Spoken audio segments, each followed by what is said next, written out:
वो ये है कि जो सीरियल किलर होते हैं उनके बचपन में ज़रूर कुछ ना कुछ बहुत ट्रॉमेटिक हुआ होता है।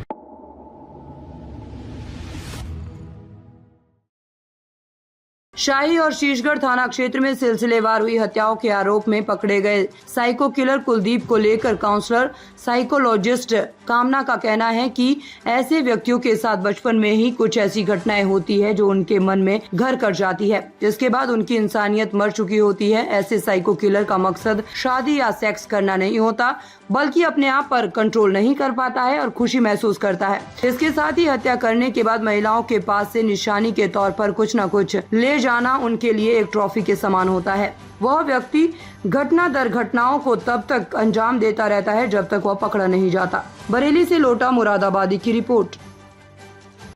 देखिए, जैसा हमने सीरियल किलर साइकोलॉजी में अभी तक समझा है, वो ये है कि जो सीरियल किलर होते हैं उनके बचपन में ज़रूर कुछ ना कुछ बहुत ट्रॉमेटिक हुआ होता है। बचपन में ऐसे हादसे हुए होते हैं या अपब्रिंगिंग में ऐसी चीज़ हुई होती है जहाँ पे उनके साथ एक काइंड ऑफ अब्यूज़ होता है, या तो फिज़िकल अब्यूज़ या किसी और तरीके का अब्यूज़, जहाँ पे उस बच्चे का के साथ दुर्व्यवहार किया गया है, गलत तरीके से उस बच्चे को हैंडल किया गया है। तो बड़े होते होते उस बच्चे के अंदर एक एम्पैथी कहें या एक इंसानियत या दूसरे इंसान के साथ सहानुभूति, जैसे हम किसी और इंसान को रोते हुए देखते हैं तो उसको रोता हुआ देख के हमारे अंदर भी एक थोड़ा सा सहानुभूति जागती है, या किसी को तकलीफ़ में देख के हमारे अंदर एक सहानुभूति जागती है कि अरे ये इंसान तकलीफ़ में है, उसे हम कहते हैं एम्पैथी। कि दूसरे इंसान के साथ संवेदना, सेंसिटिविटी होना, उसे हम कहते हैं एम्पैथी। तो जब एक बच्चा जो है वो बचपन से बहुत ट्रॉमेटिक एक्सपीरियंसेस को एंड्योर करता है, तो ऐसी घटनाएं एंड्योर करता है जो कि उसके लिए बात काफ़ी पेनफुल होती हैं, तो उसके अंदर की ये एम्पैथी जो है ये मर जाती है, ख़त्म हो जाती है। तो वो दूसरे इंसान के साथ संवेदना रखना, दूसरे इंसान के साथ सहानुभूति रखना उसके अंदर ख़त्म हो जाता है। ये जो एक बहुत इंसानी कैरेक्टरिस्टिक होती है जिसे हम कहते हैं एम्पैथी, वो उस बच्चे के अंदर ख़त्म हो जाती है। तो फिर जब वो चीज़ ही ख़त्म हो गई तो आप सामने वाले को मारें या काटें, आपके अंदर कोई फीलिंग ही नहीं जागेगी, क्योंकि आपको ऐसा लगेगा, आपको कुछ फील ही नहीं होगा। जैसे अगर हमारे सामने किसी को चोट लगेगी, नॉर्मल इंसान को फील होगा, लेकिन एक साइको किलर को वो चीज़ फील नहीं होगी, क्योंकि उसके अंदर की एम्पैथी मर चुकी है।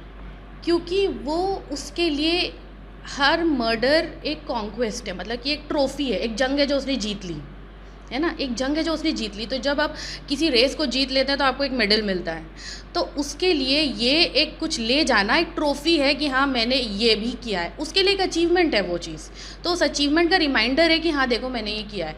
और हर बार जब वो उस औरत का उस ऑब्जेक्ट को देखेगा, जैसे कि कुछ उसका दुपट्टा हो या कोई भी चीज़ हो, अगर उसको देखेगा तो उसको उस इंसिडेंट की याद आएगी, और जब उसको वो इंसिडेंट की याद आएगी तो उसको अंदर से अच्छी वाली फीलिंग आएगी, क्योंकि उसको वो करते समय अच्छी वाली फीलिंग हुई थी। तो वो ऑब्जेक्ट को देख के उसे वो हादसा वापस याद आएगा, और बार बार उस ऑब्जेक्ट को देख के वो उस हादसे को मेमोराइज, रिकॉल कर सकता है, याद कर सकता है, और वही अच्छी वाली फीलिंग जो उसको उस समय हुई थी वो करते समय वो उसके अंदर वापस क्रिएट होगी, इसलिए वो लेके जाते हैं। देखिए, बिल्कुल घर का माहौल, जेनेटिक्स का भी एक असर रहता है, एक जेनेटिक टेंडेंसी भी होती है, लेकिन उसके अलावा घर के माहौल का बहुत फ़र्क पड़ता है। इसीलिए हम लोग इतना इंसिस्ट करते हैं कि बच्चे की अपब्रिंगिंग पे माँ बाप बहुत ध्यान दें, क्योंकि बच्चे को जिस हालात में बड़ा किया जाता है वो हालात बच्चे की पर्सनैलिटी को शेप करने में बहुत ज़्यादा इम्पॉर्टेंट रोल प्ले करते हैं। तो जैसे कि हमने यहाँ देखा कि वो क्यों 45 से 65 की महिलाओं को ही क्यों टारगेट कर रहा है, उससे कम की महिलाओं को उसने क्यों नहीं टारगेट किया। जबकि अगर हम ये कहें कि सिर्फ एक उसका सेक्सुअल या लस्ट वाला उसके अंदर मेंटालिटी था, तो जवान लड़कियों की तरफ तो ज़्यादा आकर्षण होना चाहिए, लेकिन उसका क्यों 45 से 65 वाली महिलाएं, क्योंकि वो एज ग्रुप उसको उसकी स्टेप मदर, उसकी सौतेली माँ की याद दिलाता है ना। तो वो उसके अंदर का गुस्सा जो भरा हुआ है वो इन सारी महिलाओं के ऊपर, वो जो अपनी सौतेली माँ का गुस्सा है वो इन सारी महिलाओं के ऊपर निकाल रहा है,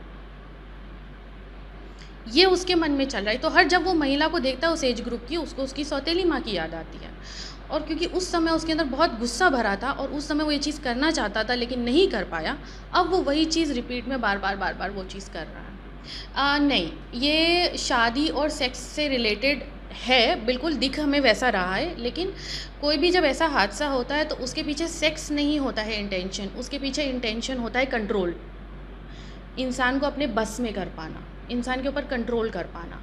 देखिए, सेक्स तो इंसान दूसरे तरीके से भी हासिल कर सकता है। एक रेपिस्ट जो है वो सेक्स के लिए नहीं रेप करता है, कंट्रोल के लिए करता है। तो यहाँ पे कंट्रोल वाला एलिमेंट बहुत है और यहाँ पे थोड़ा सा डिल्यूजन भी है, मतलब वो इंसान रियलिटी के साथ टच में नहीं है। कोई भी नॉर्मल इंसान ऐसे सोचेगा तो वो ये सोचेगा पुलिस क्यों शादी कराने ले जाएगी, क्यों तिलक कराने ले जाएगी। एक नॉर्मल इंसान का लॉजिक इतना काम करेगा, लेकिन उसका लॉजिक सही से काम नहीं कर रहा है, मतलब थोड़ा डिल्यूजनल भी है वो। और थोड़ा सा मुझे ऐसा लगता है कि हो सकता है एक ग्रैंडियोस वाली भी फीलिंग उसके अंदर हो कि वो अपने आप को काफ़ी ऐसा सोच रहा है उसने बहुत बड़ा काम किया है या बहुत अच्छा काम किया है। ये तो एक प्रॉपर उसकी जब पूरी पर्सनैलिटी प्रोफाइल क्रिएट करी जाएगी तब पता चलेगा कि उसके अंदर क्या क्या चीज़ें हैं। ये मैं बस एक गेस कर रही हूँ कि हो सकता है, पॉसिबिलिटी है कि एक डिल्यूजनल और ग्रैंडियोस वाला एलिमेंट भी उसके अंदर हो। हाँ, देखिए सेक्सुअल एलिमेंट था बिल्कुल, लेकिन मेन इसके पीछे का जो रीज़न था वो मैं यही कहूँगी वो था कंट्रोल और जो लेटेंट एंगर है, जो अंदर का गुस्सा है वो निकालना। तो इस व्यक्ति के लिए सेक्स और शादी और महिला जैसे एक नॉर्मल इंसान के लिए सेक्स क्या है, एक प्यार जताने का तरीका, एक कनेक्शन, इंटीमेसी। इस इंसान के लिए वो चीज़ कंट्रोल है, मतलब किसी के ऊपर हावी होना, किसी के ऊपर कंट्रोल करना, वो वाली चीज़। इसके लिए इसके दिमाग में सेक्स का डेफिनेशन ही गड़बड़ है।